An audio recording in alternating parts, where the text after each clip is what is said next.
Je vais vous révéler 5 habitudes des personnes les plus prospères au monde qui peuvent faire avancer votre vie en un temps record. Ce qui devrait normalement prendre 5 ans, Dieu peut les réaliser en 1 an. Je suis convaincue qu'il accélère les choses, pas vous? La raison pour laquelle je dis cela, c'est que c'est exactement ce qui est arrivé dans ma vie. Laissez-moi vous raconter une petite histoire rapidement. John Maxwell, que beaucoup d'entre vous connaissent, c'est mon mentor. Et il racontait comment il y a plusieurs années, il a pris la parole lors d'une conférence. Imaginez ça. Il y a ce jeune diplômé qui vient juste de finir l'université, qui est dans cette conférence où 2000 personnes ont payé chacune 2000 $. Je sais que nous parlons pas tous la même langue, mais c'est beaucoup d'argent. C'est vraiment beaucoup d'argent. Laissez-moi prendre ma calculatrice de poche et faire quelques calculs, ok? 2000 fois 2000, 4 millions de dollars en un week-end. Ça fait beaucoup d'argent, ok? Ce jeune homme dit à John Maxwell, je veux faire ce que tu fais. John Maxwell lui dit « Mais qu'est-ce que tu penses que je fais ?» Il répond « Eh bien, tu prends la parole lors de ces événements, tu écris des livres qui sont des best-sellers, tu influences la vie des gens. » Il a dit « Je veux faire ça. » John Maxwell lui a dit « Jeune homme, il ne s'agit pas simplement de faire ce que je fais. Il dit « La question est, veux-tu faire ce que j'ai fait pour pouvoir faire ce que je fais ?» Voici mon point. Tu ne peux pas avoir un rêve à 1 million de dollars si tu as des habitudes de salaire minimum. Je ne sais pas le dire autrement. Mais en résumé, on ne peut pas rêver grand si on a des habitudes de petit budget. Ce jeune homme a dit à John Maxwell « Je veux diriger un département, une entreprise, une équipe. Par où je dois commencer ?» John Maxwell lui a répondu « Bonne question, commence par toi-même.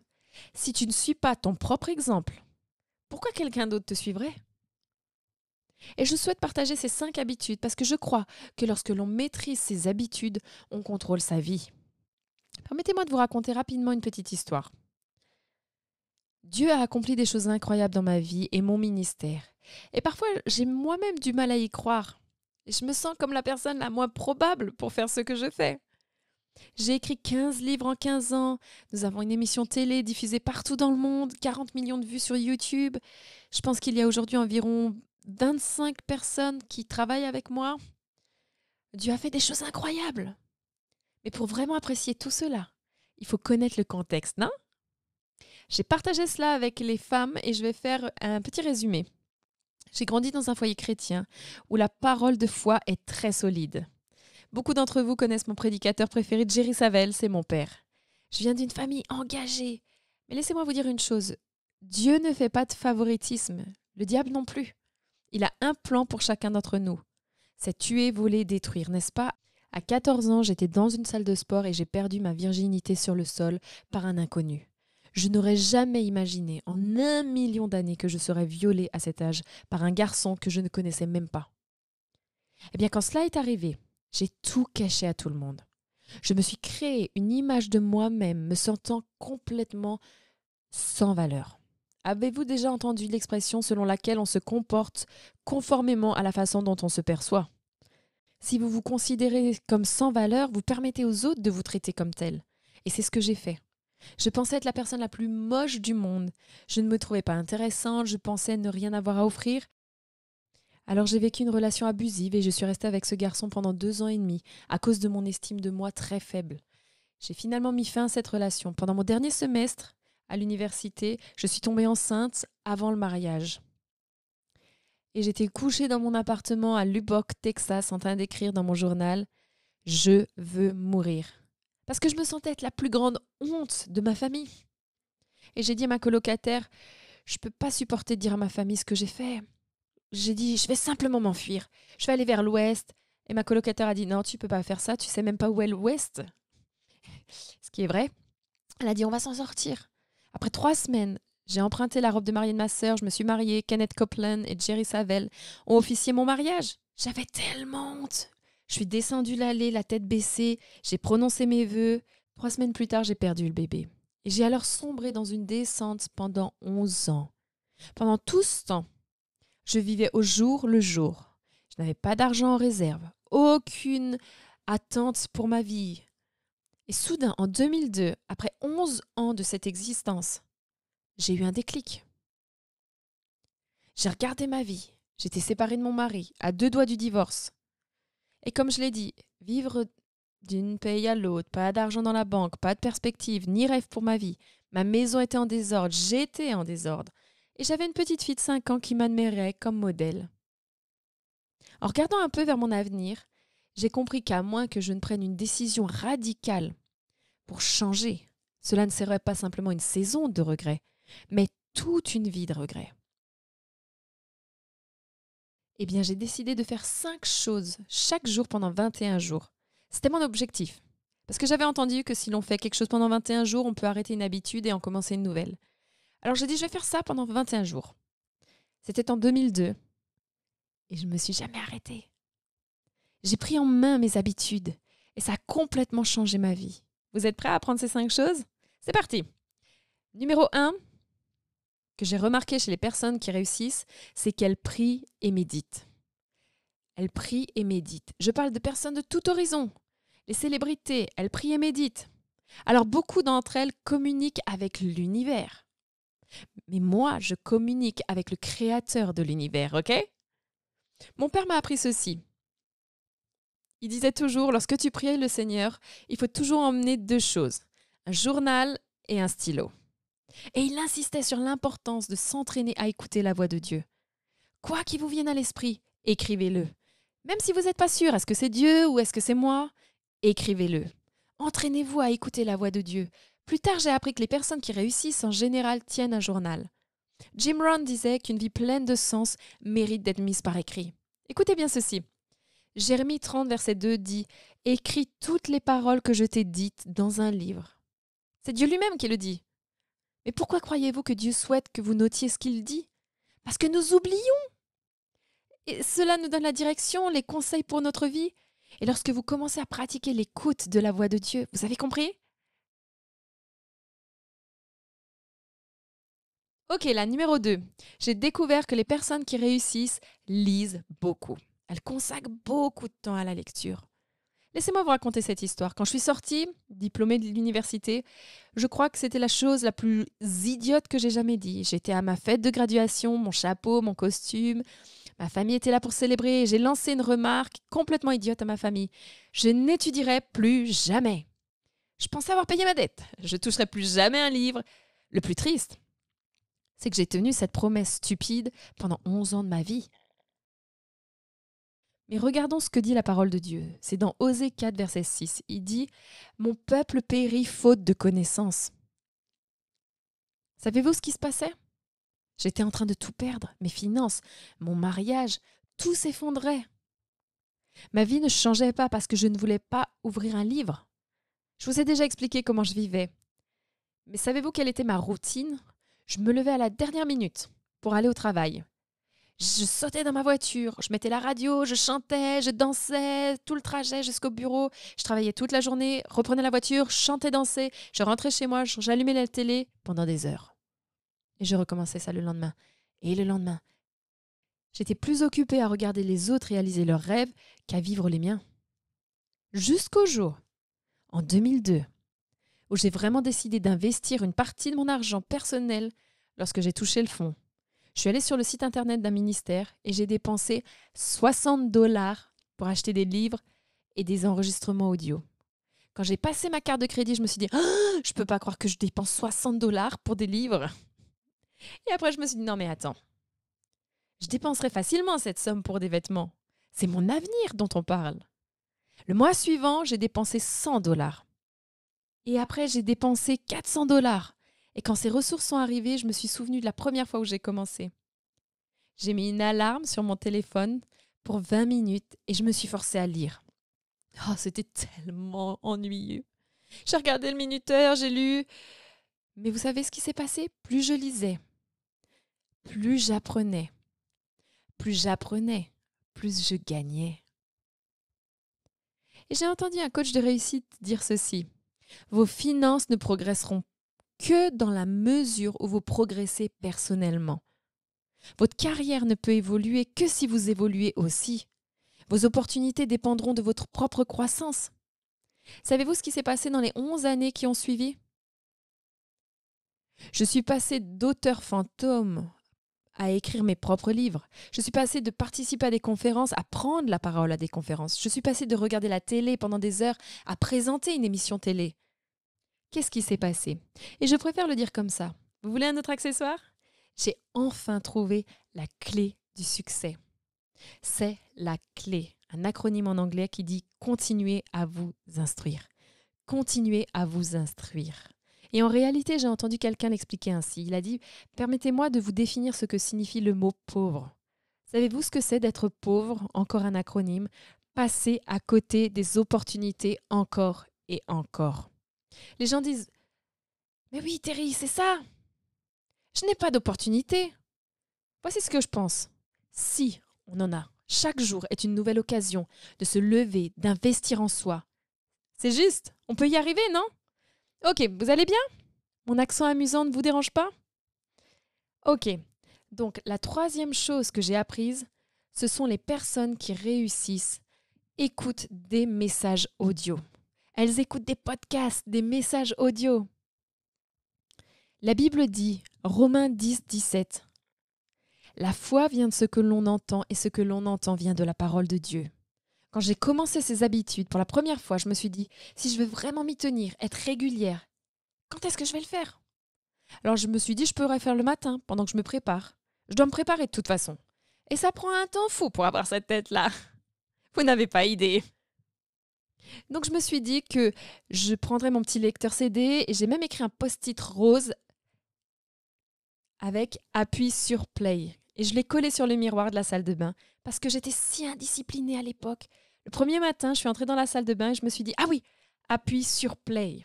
J'appuie sur le bouton, j'écoute la parole de Dieu, j'écoute la parole de Dieu, j'écoute la parole de Dieu. La parole de Dieu pénètre en nous. Elle nous transforme de l'intérieur, n'est-ce pas? Un jour, j'étais en train de me brosser les dents, de me maquiller, quand j'ai entendu John Maxwell dire « Si je pouvais venir chez vous et vous observer pendant 24 heures, je pourrais vous dire si vous allez réussir ou échouer. » Et je me suis dit « Oh, mais mon Dieu, mais comment ?» Il a dit « Choisis le jour, mais laisse-moi simplement t'observer du réveil au coucher tout au long de la journée. » Il dit qu'en regardant une seule journée, il peut deviner dans quelle direction votre vie va évoluer. Il expliquait que la raison pour laquelle il disait cela, c'est parce que le secret de votre avenir est caché dans votre routine quotidienne. Quand j'ai entendu ça, je me suis dit que j'allais pas arrêter après 21 jours, mais j'ai décidé d'aller jusqu'à 30 jours. Et puis 2 mois, et puis 3 mois. Ça date de 2002. Je n'ai jamais arrêté depuis. Ce matin, je me suis réveillée en Afrique du Sud et devinez ce que j'ai fait dans la salle de bain? J'ai appuyé sur play et j'écoute la parole de Dieu. On peut y arriver si on reste déterminé. Profitez de votre temps de trajet pour vous développer. Écoutez pendant ce temps que vous chargez le lave-vaisselle, quand vous cuisinez, lorsque vous allez vous promener. Écoutez lorsque vous êtes à la salle de sport. Je vous assure, cela vous changera radicalement. En fait, je me souviens avoir entendu quelqu'un dire, il voulait réussir, mais il ne savait pas comment. Alors il s'est dit, je vais vers un homme vraiment, vraiment riche et je lui ai demandé, comment êtes-vous devenu si prospère? L'homme a dit 4 mots. Quels sont-ils? Il a dit, choisis les bonnes personnes. Il a raconté qu'il est rentré chez lui et qu'il a suivi ce conseil. Il a fait une liste. Et si quelqu'un le démotivait, le déprimait, il mettait le nom sur la liste et ne passait pas plus de 5 minutes avec. Mais si une autre personne pouvait améliorer sa vie, il mettait son nom sur l'autre liste et passait plus de temps possible avec lui. Il raconte qu'en suivant cette liste, en 3 ans, il avait changé sa vie. Il était millionnaire. Comment est-ce que j'ai appris ça? Quand je collais mes cils. J'ai appris ceci. Nous pouvons le faire, n'est-ce pas? Ok, numéro 4. Les personnes qui réussissent écrivent leurs rêves et leurs objectifs. Elles ne les gardent pas seulement dans leur tête. En réalité, ils prennent le temps d'écrire la vision, de la rendre simple. Donc, mesdames, nous en avons parlé hier. Proverbe 29, 18 dit « Sans vision, le peuple périt ». Permettez-moi de vous l'expliquer. Pourquoi il est crucial d'avoir une vision? Imaginons simplement que l'église est terminée ce soir. Vous allez dehors, vous montez dans la voiture et il pleut à torrent. Vous tournez la clé, tout fonctionne parfaitement. Les phares, la clim, la radio, il pleut énormément. Il y a une chose qui ne fonctionne pas, les essuie-glaces. Ah, par chance, j'en ai justement un. Combien d'entre vous savent? Vous n'irez nulle part. Parce que, voyez-vous, tant que la vision est floue, vous resterez là où vous êtes. C'est pareil dans la vie. Tant que votre vision est floue, vous n'avancez pas. C'est pourquoi j'ai compris que les personnes qui réussissent non seulement rêvent, mais prennent aussi le temps d'écrire leurs rêves. En réalité, il existe un célèbre livre appelé Réfléchissez et devenez riche. Et il y a quelques années, on a interviewé 500 millionnaires pour connaître la clé du succès. S'il y avait quelque chose qu'ils avaient en commun. Tous les 500, chacun a répondu avoir des objectifs écrits clairement. Des objectifs bien définis par écrit. J'ai appris ça un matin en me brossant les cheveux. J'ai appris ça, les personnes qui réussissent écrivent leurs rêves. Donc j'ai commencé à le faire. J'ai pris un stylo et du papier. Je me souviens un jour, j'ai écrit « Avoir des livres écrits que je ferai traduire en 5 langues ». Et j'ai écrit les 5 langues. J'ai dit que je parle lors d'événements avec John Maxwell. Pouvez-vous voir ça? C'est une photo tout à fait fausse. Je me suis découpée, je l'ai découpée, je nous ai mis ensemble. Parce que j'apprenais tellement de lui. J'ai fait semblant qu'on était amis. J'ai dit « Je parle lors d'événements avec John Maxwell ». C'est complètement faux. J'ai pris une photo de jeunes filles et j'ai dit « J'aide les jeunes filles victimes du trafic humain dans des foyers sécurisés, des maisons pour elles, en leur apprenant à avoir une vision pour leur avenir. » Je ne sais pas comment faire ça, mais je rêve tout simplement. Je disais « Un jour, j'aurai de magnifiques bureaux au bord du lac, près de Dallas, au Texas. » Mais c'est cher, n'est-ce pas? Je disais aussi « Je prends la parole lors des plus grandes conférences au monde et j'ai juste mis une photo d'une conférence là-dessus. » Eh bien, je le racontais lors de la réunion de femmes hier. Il existe un principe dans la parole de Dieu selon lequel on devient ce que l'on regarde. Tout ce que vous gardez devant les yeux finira par se manifester dans votre vie. Mais voici le principe.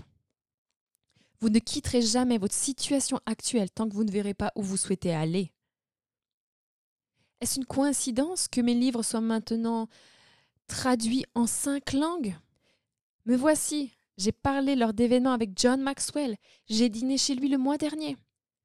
Nous voici dans des foyers pour filles, dans des maisons de sécurité, assises à table, et nous leur apprenons à rêver. Nous avons aussi ces grands bureaux, 3 étages au bord du lac, Dallas, Texas. Je suis là à parler lors d'une conférence d'affaires devant 20 000 entrepreneurs. Je leur enseigne le succès et ils m'ont donné le droit de faire un appel au salut. Plus de 2000 hommes et femmes d'affaires ont donné leur cœur à Jésus lors de cette conférence. Nous devons voir cela, c'est quelque chose de très spécial. J'ai écrit ici, je suis invitée à prendre la parole lors d'une conférence en Afrique du Sud. Et je suis fière de pouvoir dire « C'est fait! C'est génial !» Mais je veux que vous sachiez que Dieu est fidèle. Il veut simplement que vous fassiez ce qu'il vous dit de faire, n'est-ce pas? Vous souvenez-vous de l'histoire du défunt Kenneth Hagin qui disait que quand il voyait les gens prier devant et il leur tapotait sur l'épaule et il leur disait « Mais pourquoi tu pries ?» Il répétait souvent que les gens lui répondaient « Oh, rien de spécial !» Et il disait « C'est exactement ce que tu vas recevoir. Rien de spécial. » Non, Dieu demande « Qu'est-ce que tu me demandes ?» Disait « Ah, je suis tellement heureuse que tu aies demandé, laisse-moi te montrer. » Ok, nous allons écrire la vision et la rendre claire. C'est ce que Dieu nous dit de faire. La 5e habitude, numéro 5, c'est tout simplement faire de l'exercice. J'ai compris que les personnes qui réussissent font de l'exercice. Elles prennent soin de leur corps.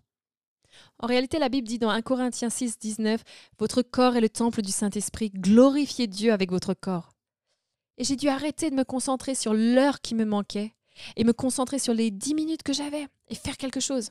Prenez les 20 minutes dont vous disposez et allez vous balader et faites quelque chose. Mais voici un point essentiel que je veux préciser rapidement. En matière de santé et de forme, oui, ce que vous mangez est important. Mais j'ai découvert que ce qui compte encore plus, c'est ce qui sort de votre bouche. Parce que la Bible dit la mort et la vie se trouvent dans la puissance de la langue, pas vrai? Alors j'ai commencé à faire des déclarations. Parce que laissez-moi vous dire, quand vous dites des choses comme « Je suis juste tellement fatiguée tout le temps », devinez quoi? Vous allez être fatigué tout le temps.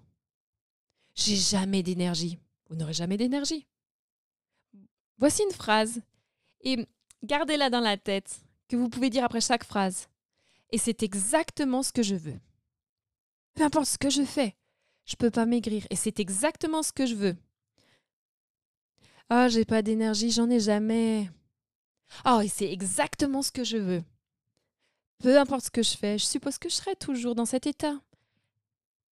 Et c'est exactement ce que je veux. J'ai simplement un lent métabolisme et c'est exactement ce que je veux. Si ce n'est pas ce que vous voulez, Puis-je vous donner un conseil? Coupez ça. Arrêtez ça, n'est-ce pas? Supprimez les paroles négatives sur vous-même. J'ai commencé à faire des déclarations spécifiques sur ma forme physique. J'ai commencé à affirmer, je suis en pleine forme, ferme, musclée. Je suis dans la meilleure forme de ma vie. Je me sens bien dans mon corps. Je suis disciplinée dans mon esprit à mes corps. J'aime faire du sport. Mon métabolisme est extraordinaire. Je suis pleine d'énergie. Je fais preuve d'autodiscipline. Je mange ce que je veux et je maintiens mon poids idéal. Ça vous plaît? Je trouve ça plutôt bien. Mais je l'ai confirmé avec la parole de Dieu en disant que ma parole soit ainsi celle qui sort de ma bouche. Elle ne reviendra pas à moi sans résultat, mais accomplira ce que je souhaite. Je suis en pleine forme de ma vie au nom de Jésus. On peut y arriver, mesdames, n'est-ce pas? Vous aussi, les gars. Voici donc les 5 habitudes des personnes les plus prospères au monde. Ce que j'ai découvert, c'est lorsque vous maîtrisez vos habitudes, vous maîtrisez votre vie. Et pour finir, je vais vous raconter une petite histoire pour vous montrer à quel point c'est important. Il y avait ce célèbre voleur de banque en Amérique. Et je ne sais pas si vous avez entendu parler de lui, c'est Willie Sutton. Il volait tellement de banques à travers l'Amérique que la police n'arrivait pas à l'attraper. Mais finalement, après avoir commis tellement de braquages, enfin on l'a capturé. Et on lui a simplement demandé « Mais pourquoi continuez-vous à cambrioler des banques ?» Vous ne croirez pas ce qu'il a dit. C'est là où il y a l'argent. J'ai découvert que le succès réside dans la routine, dans les habitudes. Si vous modifiez vos habitudes, vous pouvez changer toute votre vie. Vous êtes avec moi? Vous l'avez? Recevez-le. Parfait. Nous arrivons à la fin et j'aimerais que vous vous leviez tous.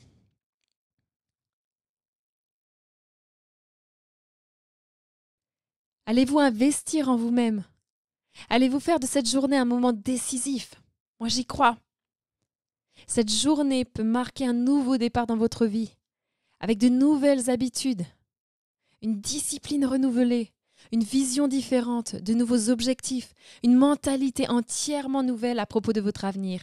Permettez-moi de vous dire que vous méritez cet investissement. Je vais simplement dire ceci. Je ne peux même pas imaginer réussir sans Jésus. Tout ce qui est arrivé dans ma vie, c'est parce que c'est celui qui a ouvert les portes et qui m'a accordé sa faveur et m'a donné la force de rester discipliné. Je sais que j'ai de la discipline parce qu'il l'est avec moi. Il ne nous a pas donné un esprit de peur, mais d'amour, de force et de sagesse, n'est-ce pas? Ce que je veux vous demander, c'est de faire ce pas si vous ne l'avez pas encore fait. Si vous n'avez pas fait Jésus le Seigneur de votre vie, ce serait pour moi un honneur de vous accompagner dans cette prière de salut. Je vous garantis que Dieu ferait venir une fille qui a une voix comme Minnie Mouse, venant de Dallas, Texas jusqu'à Johannesburg pour ce moment précis. Laissez-moi vous dire ce qui se passera dès que vous ferez de Jésus le Seigneur de votre vie. Et j'aime le comparer à ça. J'aimerais avoir mon accessoire, mais j'ai entendu que lorsqu'une fusée décolle, elle consomme plus de carburant lors du décollage que durant tout le reste du voyage. Savez-vous pourquoi? Parce qu'elle doit dépasser la gravité de la Terre pour ne pas revenir en arrière. Une fois qu'elle part, elle ne peut plus être arrêtée, n'est-ce pas? Et c'est exactement ce qui se passe quand vous faites de Jésus le Seigneur de votre vie, en lui disant « Jésus, je veux réussir ».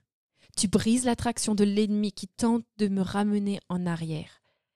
Mais dès que vous déclarez « Jésus est mon Seigneur », aucune force de l'enfer ne peut vous empêcher de vivre votre rêve. Amen. Fermez les yeux maintenant. Et si vous sentez que Dieu vous parle ce soir et qu'il est temps de le faire, le Seigneur de votre vie, n'hésitez pas. Vous voulez qu'il vous aide à réussir?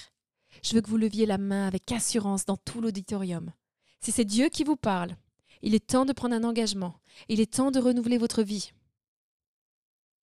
Je vois les mains, je vois cette main dans le fond d'un nouveau commencement. Merci Jésus. Un nouvel esprit, ok, je vois les mains.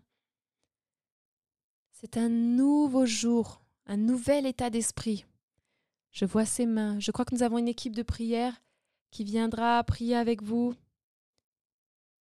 Et si nous faisions toute cette prière, est-ce que toute l'équipe de prière est en place?